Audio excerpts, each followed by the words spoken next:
Hello and welcome to the Plaid Sheep Oracle. This is a collective reading for Venus Kazimi, Venus in the heart of the sun. And this is a conversation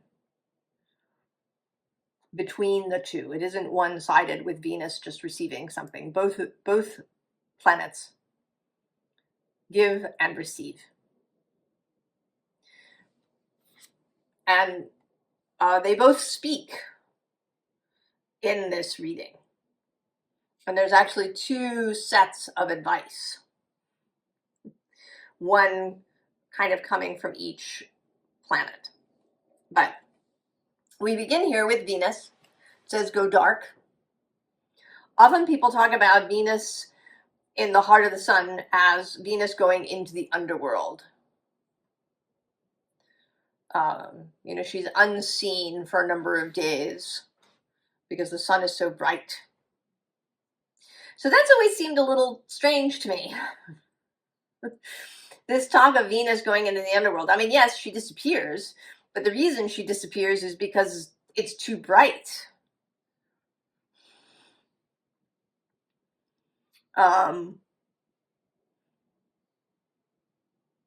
Venus is normally the brightest object in the sky, other than the sun, in the night. She's brighter than any star, including Sirius.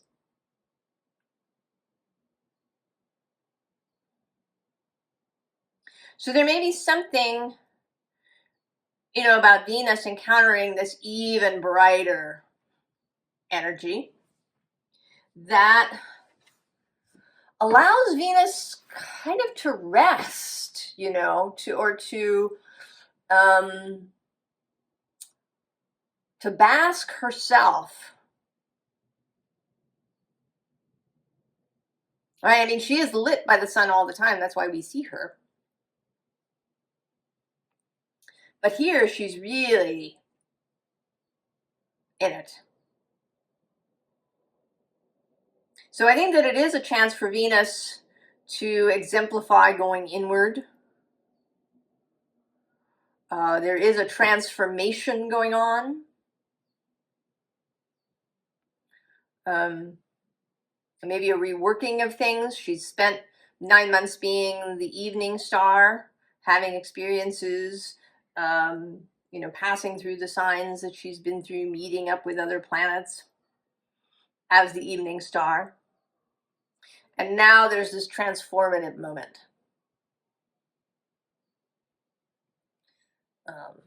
To go within and to come out changed on the other side. It almost feels, more like, kind of like going to a spa.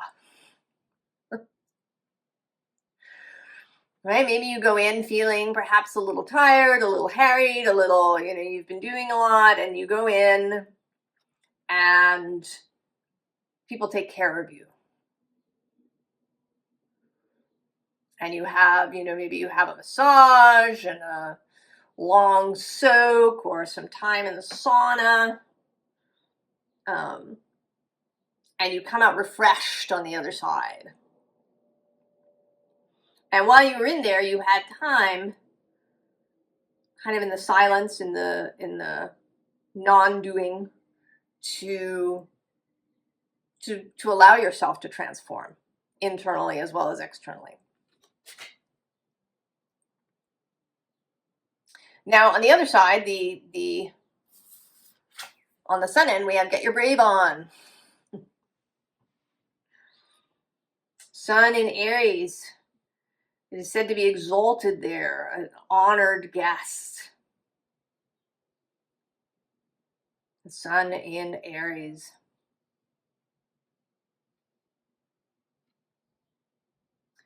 And Aries is certainly about courage. And, moving from a place that is you, that is, what you believe to be important, how you want to move through the world. The I am, the individuation. Oh. The mourning doves have been cavorting outside my apartment. And Jupiter has been riveted by this, passing through a visitation from the god of sky and thunder. Then in the middle, between these two, we have 10 the roots of reciprocity, the giving and the receiving. And then, sort of two other messages we have are share your bounty and be who you are.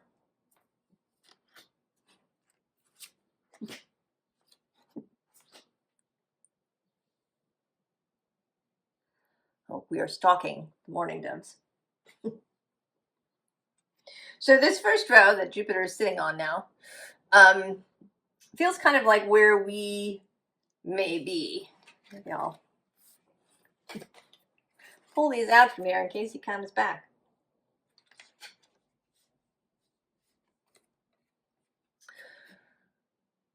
There is a sense with this card of being unable to turn away from the spilled cups. Below that, we have this 9 of Swords. But then we also have Judgment and the Sun.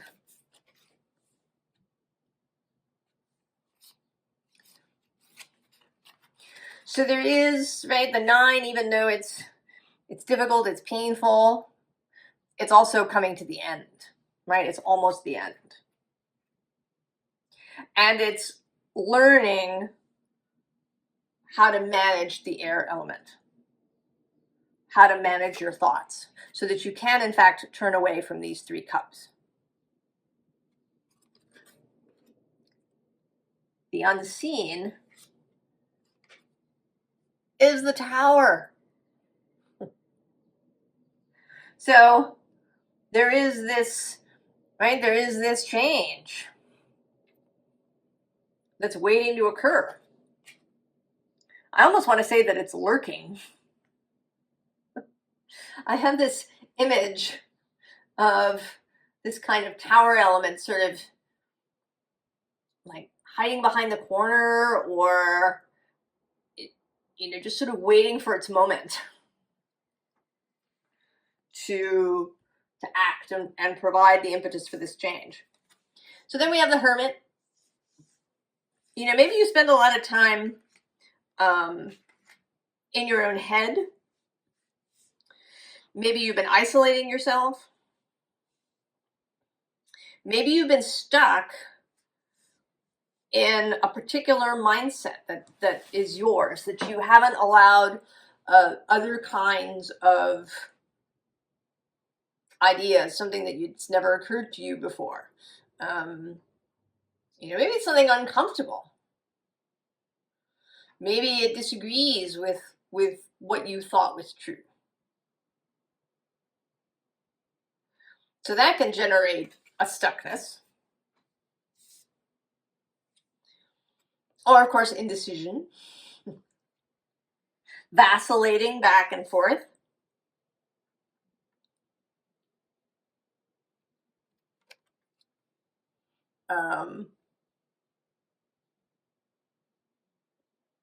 Especially in the mind, maybe making lists of pros and cons, and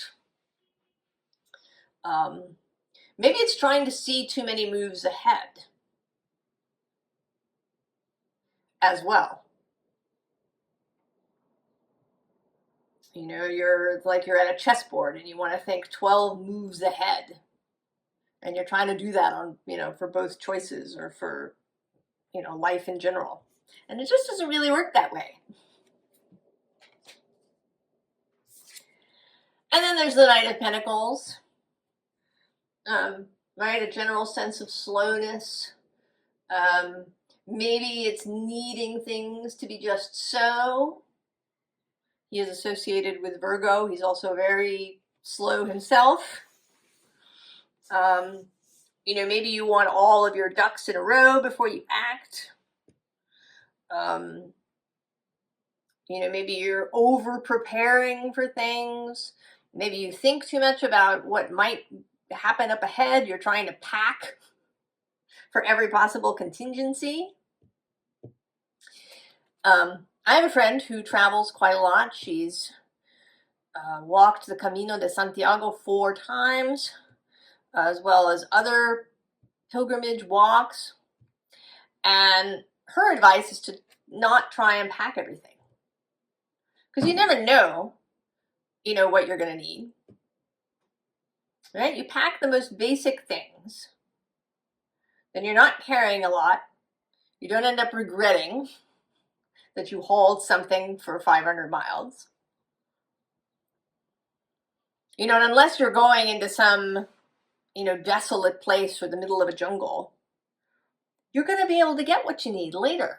You don't have to have everything. And then the Hanged Man. This also feels a bit like over-preparing, over-learning. I actually don't think often the Hanged Man is spoken of as a delay or as a stuckness, but I don't think that that's true generally. Right? This is not a passive position. He is learning while he's here.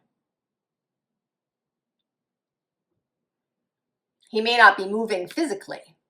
He may not be, taking steps towards something, but he's learning what he needs. He's gaining wisdom, insight, information, perhaps some internal skill. But you could do that for too long. Kind of the eternal student who never leaves college. They get one degree and then another degree, and then they get a master's and a second master's and a PhD right? It's too much. And there's other ways that we probably could have 10 cards laid out here with different possibilities of why we've been where we are. So we have something that we've been carrying and holding on to.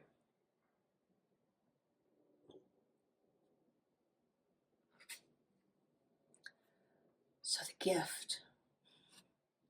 the gift of this Venus retrograde.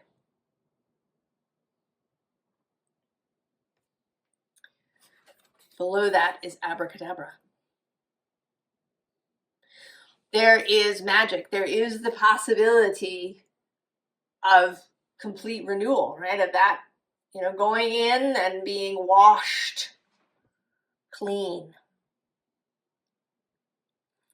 Washed, exfoliated,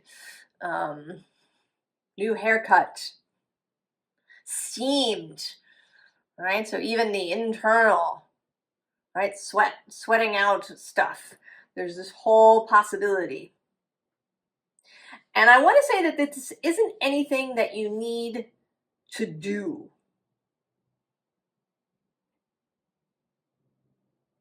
The bottom of the deck is actually this Eva card.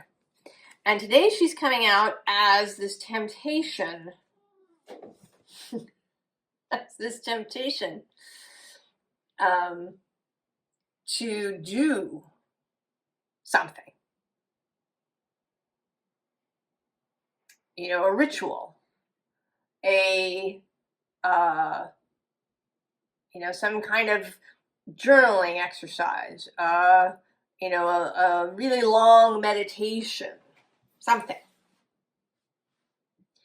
And I want to say that resist that temptation. Right? Because what we have here as this space, we have to the moon and back.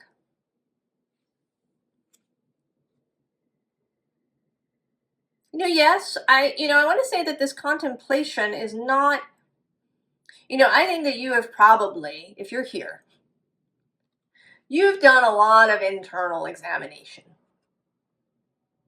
You have plumbed your depths. You've looked under all the stones and opened all the doors. you know what it is that, you know, that causes these various stumbling blocks and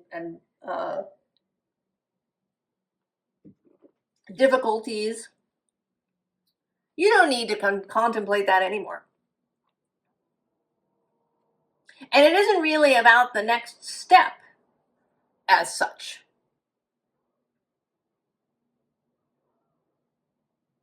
This is about this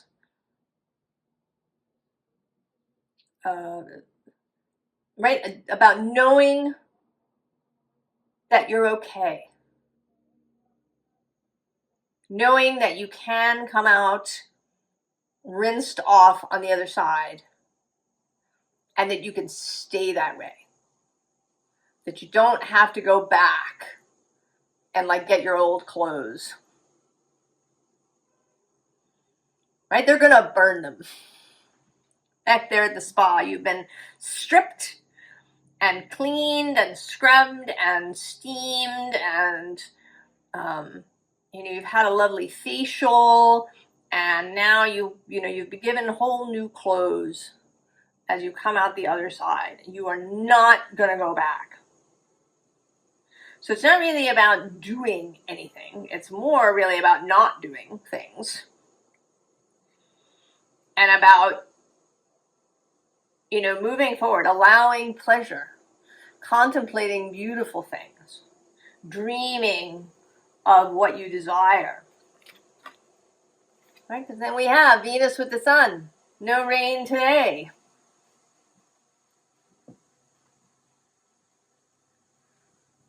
There they are together.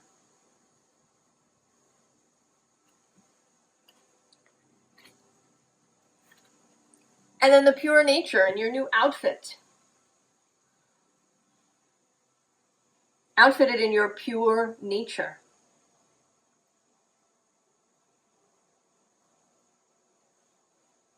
Right? This Aries energy of individuation of the self, of the beginning, of the Fool, also of personal sovereignty, responsibility over the self.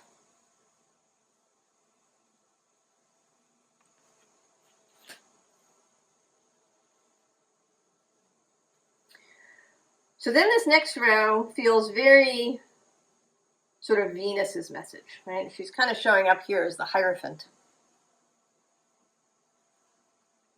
And then here at the bottom of the deck is the Two of Cups.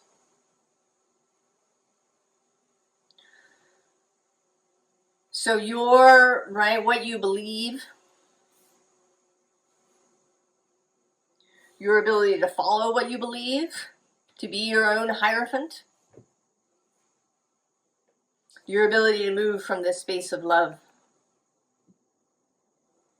this space of relationship.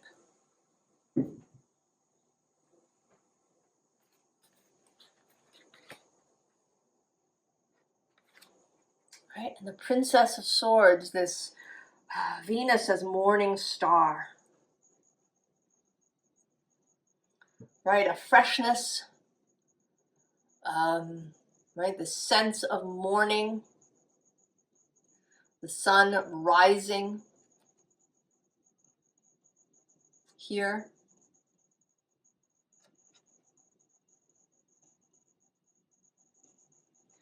Of newness.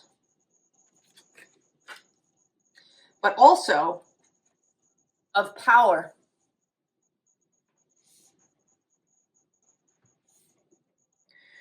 It's not like you're going all the way back to square one. You're just sloughing off, anything you've been carrying that you really don't need to carry.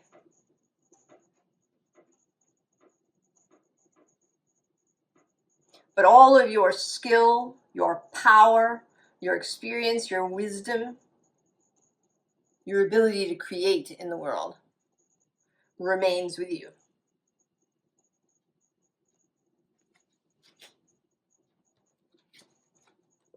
And then the Ace of Sacred Circles, the Ace of Pentacles, the new thing.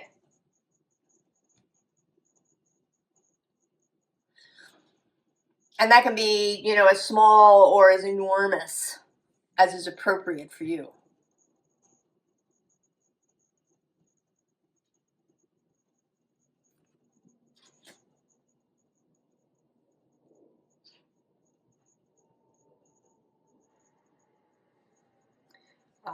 Right? This, you know, Venus in Aries, she's said to be in her fall or her detriment. But as I've said probably many times, I don't think that's about Venus, what Venus experiences. I think that's about our perception of what Venus might be experiencing. Right? We think of Venus in a particular way, and well, if she's in Aries, that must be a problem, right? She really loves Libra. It's her home, so if she's in the opposite space, that's a problem. But here on this channel, we don't see the opposites in this way. We see it synergistically. We see it as a pairing, not as a kind of tug of war or battle. Right? They're two sides of the same coin. Two sides. Libra and Aries are two sides of the same coin.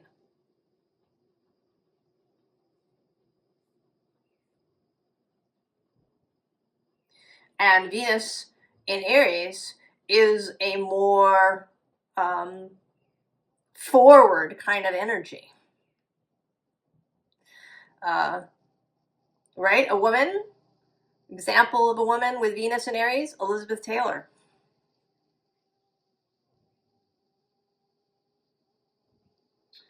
So, you know, so that's one example. But an example of a woman with Venus in Libra is Beyonce. She does. She has Venus in Libra.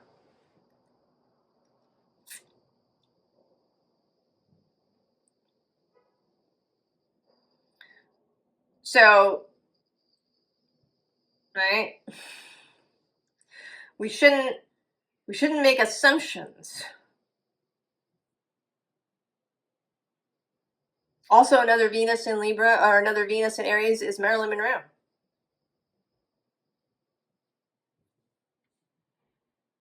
And she's a softer kind of thing, but she was also, you know, I think if you ask people, right, you might have said that Marilyn Monroe was trouble.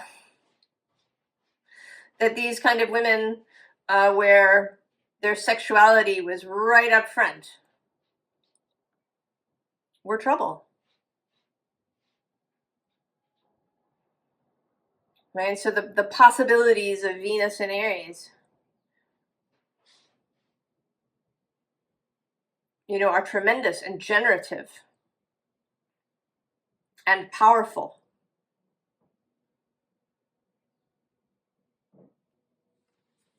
So don't think that she's unhappy when she's in there. So now we have the Queen of the Sun Oracle with the Sun. And we have this Grace card. Ostara, goddess of spring.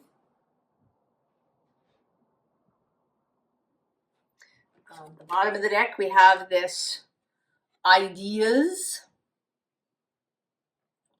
Right? So new ideas. And ideas that have this kind of grace as their inspiration. This Venusian energy as inspiration to the sun. Because then we have beauty.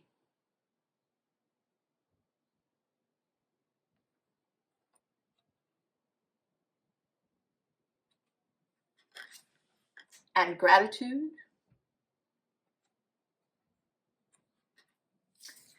And wealth. With another goddess of spring.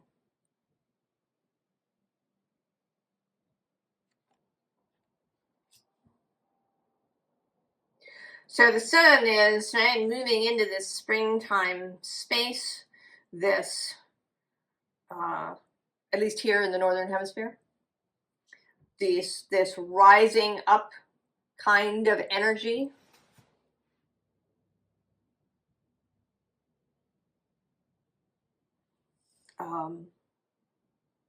But there's a, rather than it being just, a straight push, like just an arrow shot from a bow, or something of that nature. There's a grace here, a beauty, an attention to detail, but an attention to pleasure, and an attention to comfort, to softness, to beauty, to the greenness.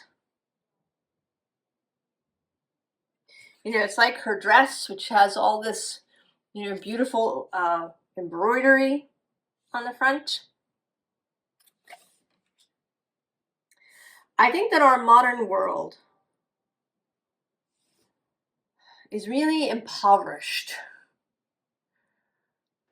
when it comes to the physical world, right? We've expanded this digital world, and our physical experience has become really impoverished and stagnant.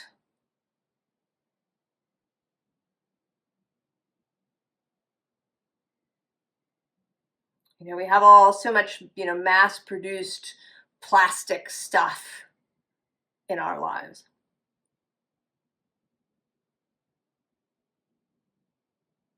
Most of us don't make things with our hands of any kind. Many people don't even cook their own food.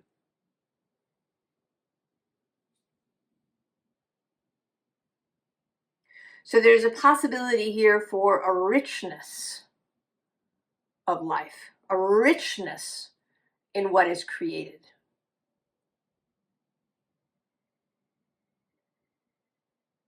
And in the life that you create for yourself. So, advice. First, from Venus and the Rose Oracle, we have Sub Rosa. Hidden in plain sight, mysteries, learning, and teaching. So this, combined with the other card that's on the bottom, which says trust the seasons, embracing change, cycles of life, transition, growth. So this is kind of this not doing anything. That there isn't like something that you need to do. That what is needed here is an allowing of this energy to happen.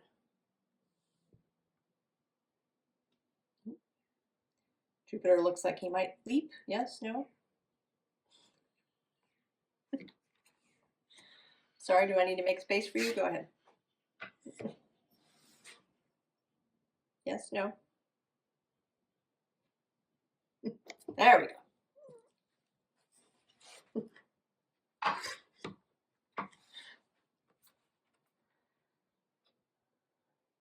I don't know, Jupiter's over there in Gemini. He's not actually sextile this whole business, but perhaps in your chart he's doing things. Certainly he is the new philosophy that is becoming available as he journeys through Gemini.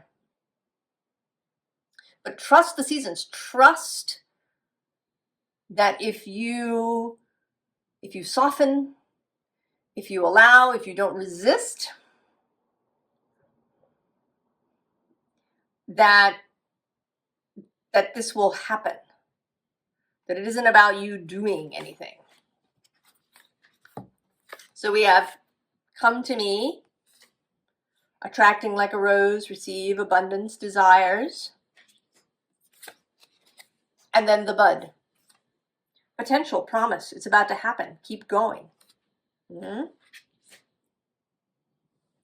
So then from the Sun, interestingly, using the Queen of the Moon oracle, we have attraction. And then right below that, and it's quite important, is discernment. And I kind of see this, right, kind of here as the Sun coming through, right, because it's here at the solar plexus. We also have below that, I'm just seeing now, self-love. Sun in Aries.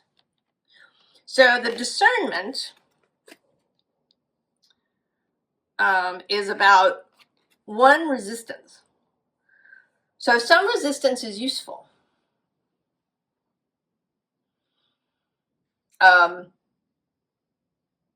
Right? Wind blowing against the trees helps the trees to grow strong.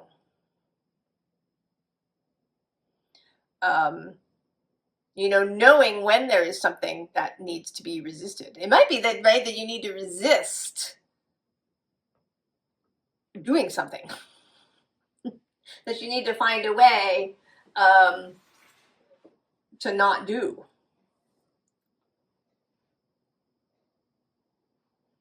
So there's some resistance that's useful, but, right, this is the discernment factor. Then abundance.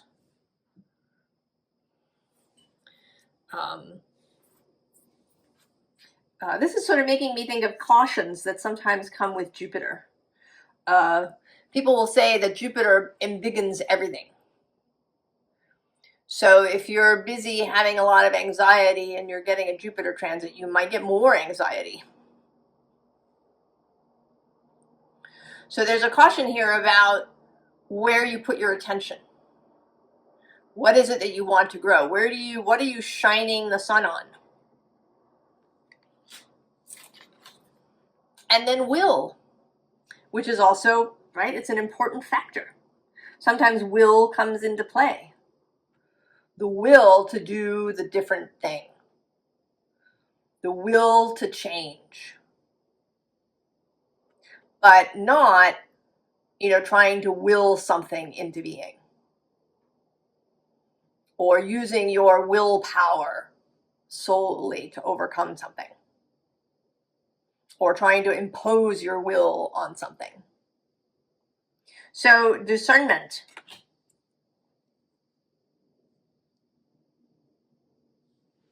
The bottom of the deck is creation.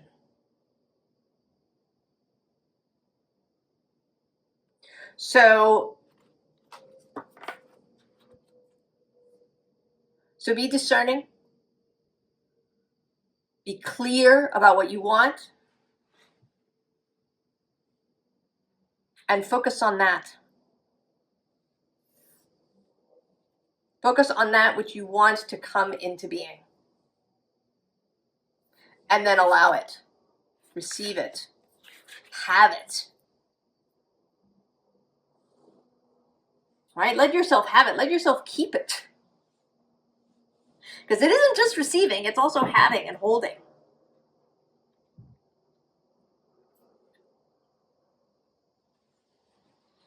So I think this is such a beautiful meeting between Venus and the Sun, this beautiful conversation. And they're both going to take these energies with them, right, as they separate. And they're not going to meet again now for another 9 months.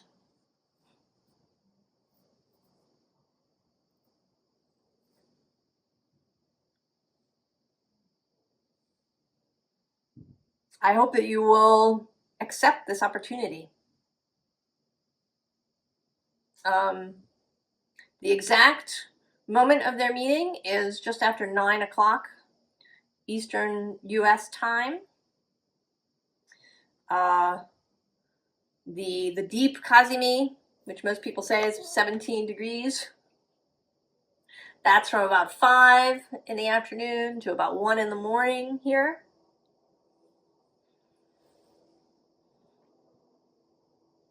If you feel like paying attention to the energies, I mean, that could certainly be this, right? Not so much doing something, but just, out of curiosity, to kind of spend the day just feeling. What does it feel like now? And maybe an hour later, what does it feel like now? And discovering if maybe you can feel differences, perhaps, if that interests you. right? Just for pleasure, for curiosity's sake.